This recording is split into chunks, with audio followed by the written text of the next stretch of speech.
जय जगन्नाथ दर्शक बंधु। तो आज आम यही भिडियो गोटे बहुत सुंदर कहानी विषय जाना।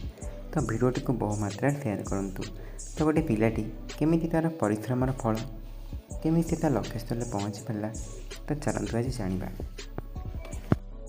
बहुत दिन तलर कथा। दुई पिलादिनर बंधु रमाकांत एवं सीताकांत रहुथिले। सीताकांत एक धनी परिवार जन्मग्रहण करथिला एवं टंका खर्च करिबारे तांकर कौनसी चिंता नथिला। पाठपढ़ा शेष करिबा परे दुहें निज निज रास्तार चलीगले। अनेक दिन पर्यंत सेमाने परस्पर को भेटी नथिले। रमाकांत निजर व्यवसाय आरंभ कले एवं एथिरे कठिन परिश्रम कले। शीघ्र से बहुत धनी होइगले। अन्य पक्षे सीताकांत तांको पितांक व्यवसाय को निज हाथ को नेले। तथापि से जड़े खर्चांती हो रहिले एवं निज व्यवसायर जत्न नेले नहीं एवं शीघ्र से बहुत गरीब होइगले। गोटे दिन सीताकांत तांको पिलादिनर बंधु रमाकांत को भेटिले। तांको व्यवसाय किपरि चालुची पचारिले एवं एथिरु लाभ पाइबे से विषय पचारिबारु निष्पत्ति नेले। अनेक दिन परे तांको बंधु को देखि रमाकांत बहुत खुशी हेले। से सीताकांत को सर्वोत्तम आतिथ्य प्रदान कले। उभय बंधु निज निज जीवन विषय आलोचना कले एवं परस्पर सहित निज निज चिंताधारा बांटिले। तथापि रमाकांत तांको व्यवसाय कौशल विषय प्रश्न उत्तर देले नाही। अपराह्न दुई बंधु रमाकांत गाड़ी रे बुलिबाकू बाहरले। से दिन तो एमती घटिला। तो वर्षा हैला एवं पाग बहुत ठंडा थिला। सूर्य अस्त हेबार आरामदायक किरण सहित ताजा पवन दृश्य को बहुत सुंदर कर देइथिला। रास्तार पानी भर्ती हो जाइथिला। टिके खाल गुड़े गाड़ी जाउथुबा समय गोटे खालरू पानी छिटिकी पड़ा एवं से धातुर चमक देखागला। रमाकांत यह देखि तांको गाड़ी चालक को गाड़ी अटकाइबाकू कहिले। से तल को ओह्लाई खालटी पाखक गले। सेठारे बहुत कादुओ पानी थिला एवं रमाकांत को सेतिरे हाथ पुराई सेठारे थिबा 2 टंकार मुद्रा बाहर करने पड़ा। यह को सुस्थ करने पर रमाकांत तांको हाथ धोई पुणी गाड़ी भीतर को पशिगले। यापर से माने बजार को गले। सेठारे रमाकांत तांको बंधुओं पर किछि उपहार किणिले। ठीक से ही समय तांकर मोबाइल फोन बाजिला। तांको मैनेजर तांको फोन माध्यम जणाइथिले जे तांकर 5टी सिमेंट बोझी ट्रक एवं 2टी आलू बोझी ट्रक रास्तार फसी रही। अप्रत्याशित वर्षा जोगु रास्ता धोई हो जाइछि। जदि ट्रक गुड़िक कादुओ रास्तार प्रवेश करे तेबे से माने बाहर को आसीपारे नहीं। यह सहित निकट में कौन पत्थर किंबा बाली नथिला जहाँ को धोई होइतिबा अंश को पूरण करने व्यवहार करा जाई परिबो। तेणु ट्रक गुड़ी को गोटे राति अपेक्षा करने को पड़ा।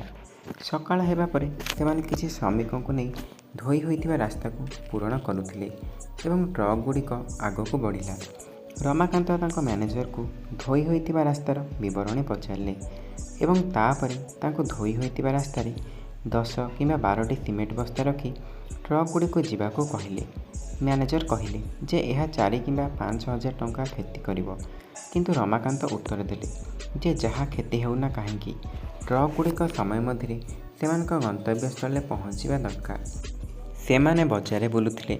जेतेबेले जड़े सुंदर गढ़ी तोलिथिबा युवक रमाकांत पाखु गले से तांको पाखकु एक नोटबुक एवं गोटे कलम बढ़ाई देले। से रमाकांत को जणाइले जे सेमाने गोटे पूजा आयोजन करुछंती एवं तांको किछि टंका दान करिबाकू कहिले।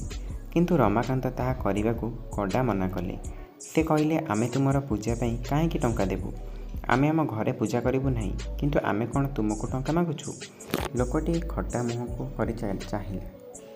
रमाकांत निज पई एक नूतन कम्बल किणिले। फेरिबा समय से देखिले जे जड़े वृद्ध महिला एक भंगा घर बारंडार बसिचंती।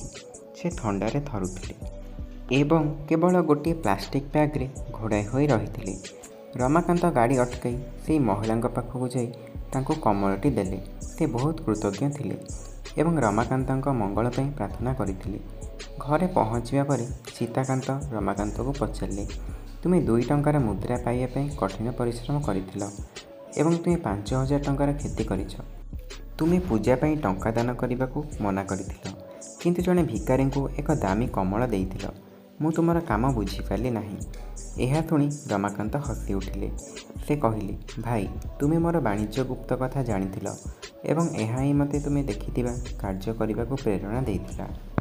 ପ୍ରଥମତଃ ଯଦି ମୁଁ 2 ଟଙ୍କାର ମୁଦ୍ରା ଉଦ୍ଧାର କରିନଥାନ୍ତି ତେବେ ଏହା ପୋତି ହୋଇଯାଇଥାନ୍ତା ଏବଂ କୌଣସି କାମରେ ବ୍ୟବହୃତ ହୋଇନଥାନ୍ତା। ଦ୍ୱିତୀୟତଃ ଦୈନନ୍ଦିନ ବ୍ୟବହାର ସାମଗ୍ରୀର ଅଭାବ ସମସ୍ୟାରୁ ଲୋକଙ୍କୁ ରକ୍ଷା କରିବା ପାଇଁ କିଛି ବସ୍ତା ସିମେଣ୍ଟ ହରାଇବାର କିଛି ଖରାପ ନାହିଁ।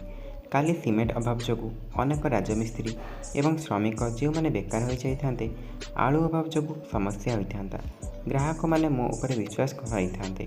ତେଣୁ ଗ୍ରାହକମାନଙ୍କର ବିଶ୍ୱାସ ହରାଇବା ଯୋଗୁଁ ମୋର କେବଳ 5,000 ଟଙ୍କା ଅପେକ୍ଷା ବହୁତ ଅଧିକ କ୍ଷତି ହେବ ଏବଂ ଅନେକ ସ୍ଥାନରେ ଲୋକମାନେ ରାସ୍ତା ଅବରୋଧ କରନ୍ତି ଏବଂ ପୂଜା ନାମରେ ପାଣ୍ଠି ସଂଗ୍ରହ କରନ୍ତି। ସେମାନେ ପ୍ରଚୁର ପ୍ରଦୂଷଣ କରନ୍ତି ଏବଂ ଭୋଜି ପାଇଁ ଟଙ୍କା ବ୍ୟବହାର କରନ୍ତି। ଆମେ ସେମାନଙ୍କୁ କାହିଁକି ଟଙ୍କା ଦେବା ଏବଂ ଜଣେ ଗରିବ ବୃଦ୍ଧ ମହିଳାଙ୍କୁ ଏପରି ଦୟନୀୟ ଅବସ୍ଥାରେ ଛାଡ଼ିବା ପାପ ହୋଇଥାନ୍ତା। ତେଣୁ ଧନର ଏତେ ଭଲ ବ୍ୟବହାର ମୋର ବ୍ୟବସାୟ ଗୁପ୍ତ।